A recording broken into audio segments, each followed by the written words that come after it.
হাদির উপর গুলি করে আপনারা কি মেসেজ দিতে চান? আমাদেরকে ভয় দেখাতে চান? আপনারা কি দেশের স্বার্থে মানুষের ভোটাধিকার রক্ষা করার জন্য, শান্তিপূর্ণ নির্বাচন অনুষ্ঠানের জন্য যদি হাদির মতো বুকে গুলি পেতে নিতে হয়, শহীদ হতে হয়, আপনারা জনতা কি রাজি আছেন? সুতরাং মেসেজ ক্লিয়ার। এখানে কোনো গোলাগুলি করে, এখানে কোনো মারামারি করে কোনো 2 পয়সা লাভ হবে না। আমাদের জনগণের উপরে 100% আস্থা আছে। আপনারা যে রায় দিবেন আমরা মাথা পেতে সেই রায় মেনে নিব। কিন্তু আমরা কোনো গন্ডগোল চাই না, মারামারি চাই না, সহিষ্ণুতা চাই না, রক্তারক্তি চাই না, বাইয়ে বাইয়ে আমরা কোনো ঝগড়া চাই না।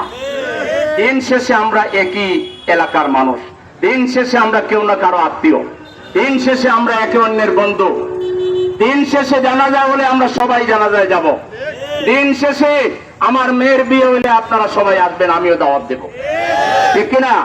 অতএব খামোকা 2 মাস 1.5 মাস ভোটের জন্য নিজেদের মধ্যে সম্পর্ক খারাপ হোক, এটা শুধু এই এলাকায় বলছি না, মিডিয়ার মাধ্যমে সারা বাংলাদেশে যাবে। সারা বাংলাদেশের প্রতিদ্বন্দ্বী প্রার্থী দলকে বলছি, সংযত হন, নাইলে আমাদের স্বাধীনতা যদি এবার কেউ হরণ করার চেষ্টা করে। জুলাই বিপ্লব কি দেখেছেন?